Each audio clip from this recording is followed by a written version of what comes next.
বলা আছে একটার গ নাম্বারে যে ত্রিভুজ এবিসি এর ভূমি সংলগ্ন একটা কোণ এক্স, উচ্চতা এইচ এবং অপর দুই বাহুর সমষ্টি এস দেওয়া আছে।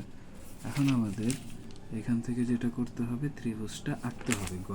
গতে বলছে ত্রিভুজ এবিসিটা অঙ্কন করো। তো তোমরা আগে দেখে নাও যে চিত্রটা কীরকম। এই যে চিত্রটা, এখন আমি এটারে আঁকায় দেখাতেছি। যেহেতু বাহুর কোনো নির্দিষ্ট মান বলা নাই, আমরা একটু ছোটো করে ধরি, আমাদের প্রয়োজন অনুযায়ী আমরা কমিয়ে বাড়িয়ে নিতে পারবো। ধরো এখান থেকে আমি প্রায় 8-এর মতো ধরলাম, প্রায় 8। তারপর আরও একটা উচ্চতা দেওয়া আছে, উচ্চতাটা ধরো আমি আনুমানিক 3.5-3.5-এর মতো ধরলাম, বা চাইলে 4-এর মতো ধরা যায়, যেহেতু নির্দিষ্ট বলা নাই। আচ্ছা, এক কাজ করি, আমি 4-এর মতো ধরি, 4-এর মতো ধরলাম। একটা অন্তর্ভুক্ত কোণ ধরো আনুমানিক কত দেওয়া যেতে পারে, ধরো 45 ডিগ্রির মতো দেওয়া আছে। 45 ডিগ্রি আঁকায় নাও, হয়তো বা চিত্রটা খুব সহজে মিলতে পারে। চাঁদা বসো, 45 ডিগ্রিতে ফোঁটা দাও, তারপর একটা দাগ দিয়ে দাও, শেষ। সেটা হয়ে গেল আমাদের 45 ডিগ্রি।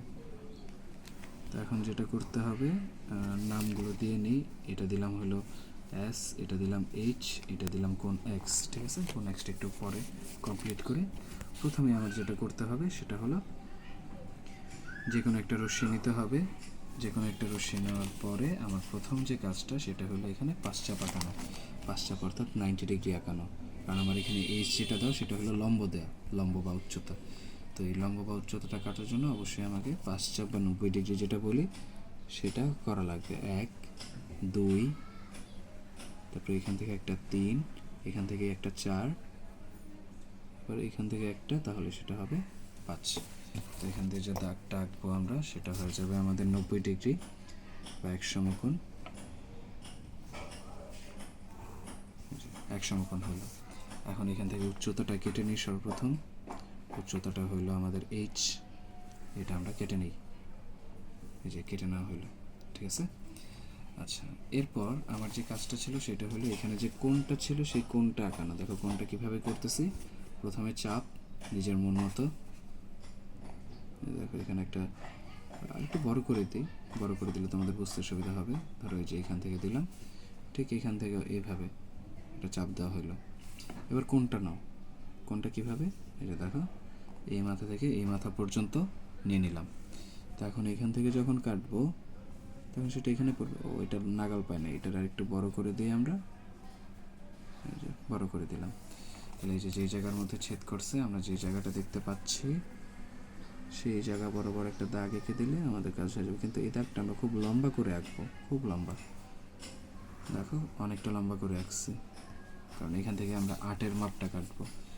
যেখানে 8 সেন্টিমিটার আনুমানিক দেওয়া ছিল। ঠিক আছে, দেখো এখানে 8-এর যে মাপটা ছিল সেই মাপটা আমি নেই, নেওয়ার পরে এই মাপটা নেওয়ার পরে এখান থেকে কেটে দিই। এই যে কাটা হইলো।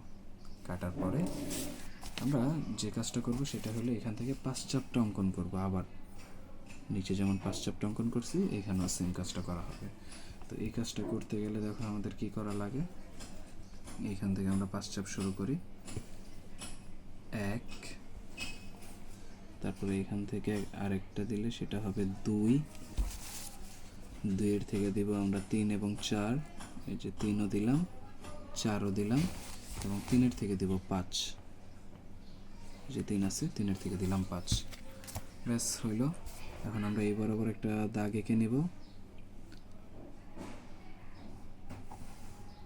এই দেখো দাগটা এঁকে নিলাম। তাহলে এই জায়গায় একটা ছেদবিন্দু পাওয়া গেছে।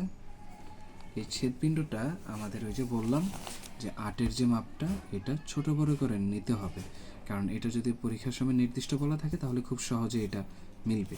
কিন্তু যেহেতু এটা আমাদের আপাতত এতটুকু মাপ দিয়ে এখান থেকে একটা বৃত্তচাপ আঁকা সম্ভব নয় এই রেখাটার উপরে, তাহলে অবশ্যই এটা আরও বড় করে দেয়া থাকবে। তো ধরো আনুমানিক আমি তো প্রথমে 8 আঁকছিলাম, এই 8-এর সাথে আরও ধরো 3 অ্যাড করা আছে, ধরো 11 আছে। ঠিক আছে, ধরো 11 পর্যন্ত যদি থাকে তাহলে আমি এটা 11 পর্যন্তই কেটে নিতে হবে। তো 11 পর্যন্ত আমি কিভাবে কাটি দেখো, একেবারে এই পর্যন্ত। ঠিক আছে, এজন্যই বলছিলাম এই দাগটা যত পারো লম্বা করে নাও, এই যে এতটুকু পর্যন্ত। ঠিক আছে, এখন এইখান থেকে আমরা এই পর্যন্ত চাপটা নেব, এই যে পর্যন্ত। চাইলে 10ও নিতে পারো, সমস্যা নাই। এই যে এই পর্যন্ত নেওয়া হলো। এইখান থেকে এখন এই মাপে আমাদের কেটে নিতে হবে। এই যে দেখো একটা নৌকা আঁকাতে হবে, নৌকা বলতে একটি বৃত্তচাপ। তারপর এই বৃত্তচাপ যেই যেই বিন্দুতে ছেদ করেছে সেই বিন্দুগুলো আমাদের যোগ করে দিতে হবে। তাহলে যোগটা কিভাবে করি দেখো, এই যে এখান থেকে এই পর্যন্ত, আবার এখান থেকে এই পর্যন্ত, ব্যাস আমাদের হয়ে গেল। একটা বিন্দু দিতে পারি আমরা এ, এটা দিতে পারি বি, এই ছেদ বিন্দুটা দিতে পারি সি, এই ছেদ বিন্দুটা দিতে পারি সি প্রাইম। এটা পি, এটা এফ, এটা ডি, এটা দিতে পারি আমরা কিউ, এটা দিতে পারি এন, এটা এম, এটা নিয়েছিলাম আমরা কোন এক্স এর মাপে 45 ডিগ্রি যেটা ছিল, আর এটা নিয়েছিলাম আমরা উচ্চতা এইচ এর মাপে। তাহলে হয়ে গেল আমাদের এ সি সি প্রাইম উদ্দিষ্ট থ্রি ফেজ।